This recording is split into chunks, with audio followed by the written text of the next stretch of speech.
Hey guys, and welcome back to Sports Design School, where we teach you everything you need to know to create high-quality sports designs in Adobe Photoshop. Now today, I'm going to be unpacking how to recreate this Donovan Mitchell design that you see right here. Overall, it's a pretty simple look to execute, and I think you guys are going to enjoy the tutorial process. So let's jump right in. I'm going to start off by just creating a new document. Hit File, New. And for my settings, I have 1920 by 2400 pixels. For my color mode, I have RGB and all of this great stuff. If you want to check it out, make sure you hit pause and you can look at the full length of settings that I have. I'm going to hit Create. And just to start off, I'm going to make sure I have a white solid background. So I can click here and hit Solid Color, and then just make sure I have white selected for my background. Pretty simple. Now, let me go back to this original design real quick. You'll notice there are essentially three elements to this design. We have our cutout, our background, and the extras, I like to call them, which is the logo, the text, the rectangle, all of that stuff. So let's attack this design in those three steps. So let's start with our cutout. Now, I already have this Donovan Mitchell cutout finished. If you want to see a full tutorial on the right way to cut out players in Photoshop, I'll put the link up in the card right there so you can click on and watch after this video. But for right now, I just have this Donovan Mitchell cutout. Now I'm going to drag him into my design. Now let's go back and compare the sizing. Yep, so it looks just about right. Maybe nudge him over to the right a little bit. Perfect. And you'll notice our cutout is in black and white. So we're gonna do this by going up to our adjustments tab right here. And I'm just gonna choose the black and white adjustments. If you don't see your adjustments tab, no worries, just hit Window, Adjustments, and it will pop up for you. Our black and white filter looks just like that, and I'm gonna click on it and apply black and white to our image. I also want to make sure that our black and white filter is set as a clipping mask on our cutout. So that way it doesn't apply to any other layer beneath it, like our purple square that we're going to create later. And you can do that by going in between the two layers and holding Alt and clicking. And that's how you create the clipping mask onto that object. I'm then going to go in and play around with the black and white a little bit. I don't want to mess it up too much, but maybe just tweak some of the red values. That looks pretty good to me. Well, that was step one. That was pretty easy. Now let's jump into the background. So for a background, you can see I have this mountain design right here. And this mountain I just put off of an image from Pexels. I talk about Pexels all the time, but if you're looking for high quality images that you can use for free, check out Pexels.com. I just went in and searched mountain. I'll make sure to include a link to this particular image down in the description. I'm going to drag the mountain into my design and just position it right about where I had in my original. Oh, I guess it was a lot higher. Oh well. Let's see how close that is. Yeah, that looks pretty close. He says as he continues to tweak it like 54 more times. I'm sure I'll come back to this and tweak it some more. I'm going to drag my layer to the very bottom of my document to where it's right above our white color fill that we started with at the beginning. I'm then going to choose my fill value for the mountain and set it to 12. To give it just that kind of nice, subtle look. I also want to make sure I have my camera raw filter turned on for our mountain. I'm going to put out a video about this here soon within the next few days, but camera raw filter is a great way to give your image some pop. You can do that by hitting Filter and then Camera Raw Filter. Now I already have it applied to this particular image, but I'm just going to turn that on. And to show you my settings, I just have my clarity turned up to 60. So since it's kind of subtle in the background, I wanted to make sure the ridges and the detail of the mountain still shined through into my image. So I have it turned up to 60, which is pretty high. Let's go back. And I do think our mountain is a little bit too low. Just like that. Now you notice that we have these white gradients coming up to cover the bottom of the mountain and our player. And that's pretty easy to do. So what we're gonna do is just go up and create a new layer and tap G on our keyboard to bring up the gradient tool. Then down here in this square, we're gonna double click and make sure we have white selected because we want a white gradient.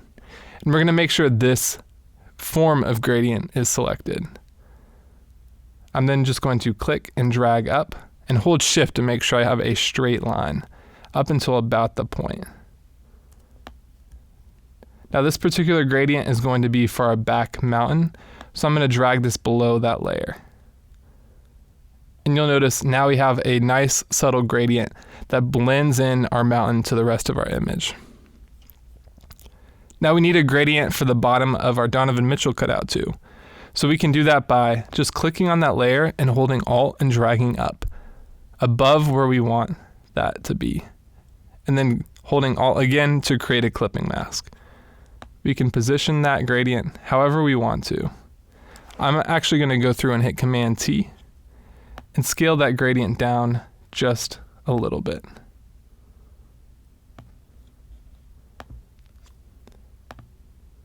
Just like that. Perfect. Okay, I'm satisfied with that for now.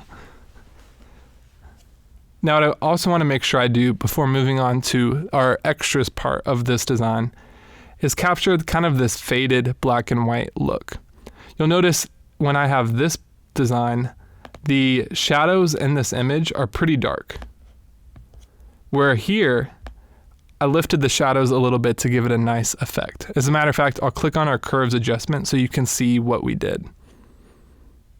So I'm going to go into my document right above our player, and I'm going to hit the curves adjustment tool.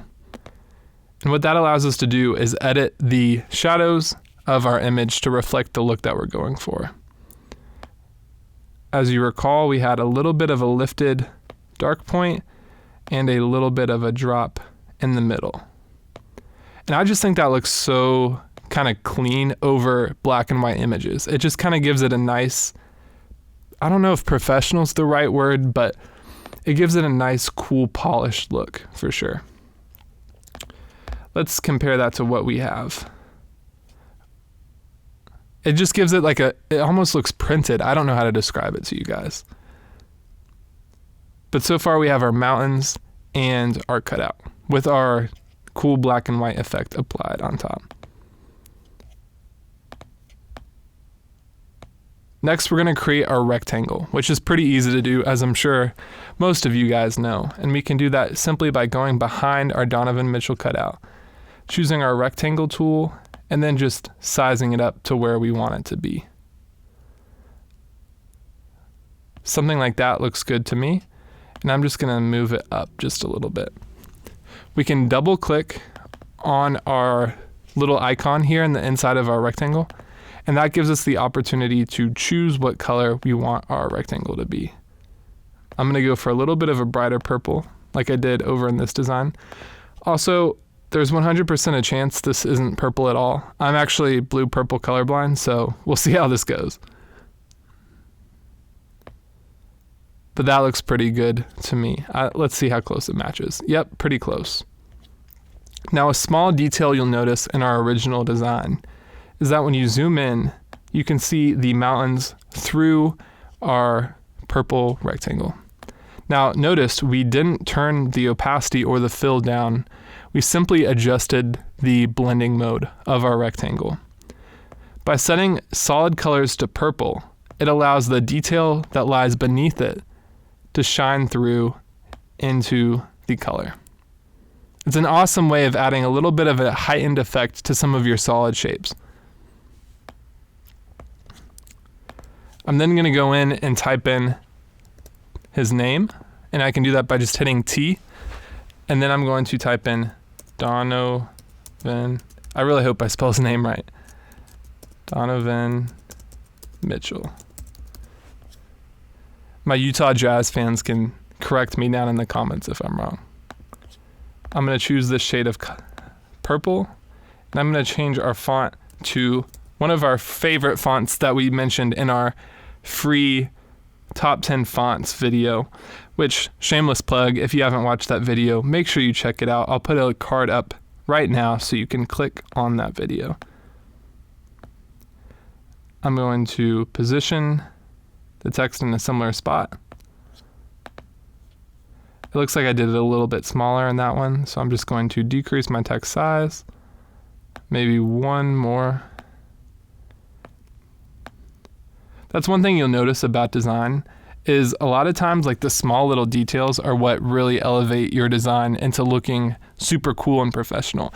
So like just like this little small text, it's like a small detail that if you were to zoom out, you wouldn't really notice, but the little details are what distinguish your design for sure. Perfect. And then I have my Utah Jazz logo. Now, I normally would plug where the best place to get logos is for your designs, but unfortunately, I do not have any internet at the moment. So I'm just going to have to talk about the wonderful website that is sportslogos.net.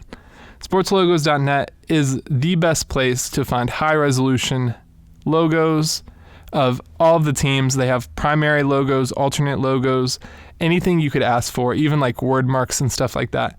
So I recommend to my designers, anytime you're looking for high quality logos, I know sometimes when you go through on Google, it's tough finding like nice HD logos that you can use in your designs. I always go to sportslogos.net. So shameless plug for them. I'll put them down in the description if you want to check that out. Here I have my properly labeled Utah Jazz layer. I'm just going to drag that in for now and position it right in the middle. And I'm going to bring that to the very top of my layer. Perfect. Now we have just one more small detail to do. And that's, I have a little subtle kind of grain applied to this image and a little subtle shadow around the corners of my image. I'm going to refrain from saying vignette because I absolutely am not sure if I'm pronouncing that right or not. So we're just going to say shadow around the edges of my image for now. But to apply that effect to our entire layer, I'm just going to go through and select all of the elements within my document and hit Command G. Notice I left out the Utah Jazz logo just because I don't want to apply anything to that. I want to keep that pretty much the same. I'm then going to duplicate that layer by holding Alt and dragging up, and then hit right click and hit Convert to Smart Object. Now what you'll notice is that just created all of my layers into one singular file that I'll be able to apply effects to, and then even if I wanted to go back in and edit the layers, I still could. But I'm going to go up to Filter and then Camera Raw Filter. I don't know if you're sensing a theme here with the Camera Raw Filter thing. And I'm going to go in and add my effects. So I'm going to go down to Effects. You'll notice I have two sliders here. I have Grain and Shadow over the edges of our image slider. I don't care what you think that says. That's what it actually says. So I'm just going to turn my grain up to about, we can zoom in, about maybe 20. 19. We'll go with 19. And you might be wondering, why do I add grain to my image? I think grain just kind of gives everything a nice texture and makes it look like it's more cohesive in terms of like all of the textures of your design. I also think it's like something very real about, it feels more printed.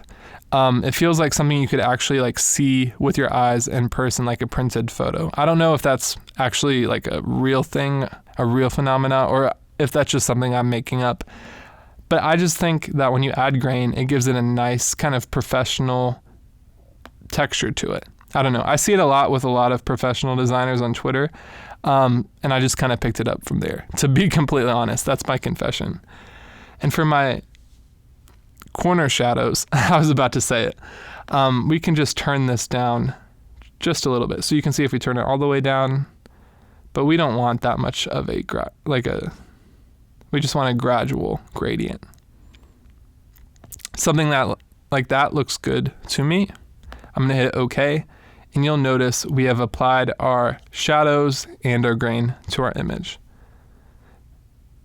So let's go back and compare our original and our new one. So I think I turned up the corner shadows a little bit too high on this one, but all in all, it looks pretty good.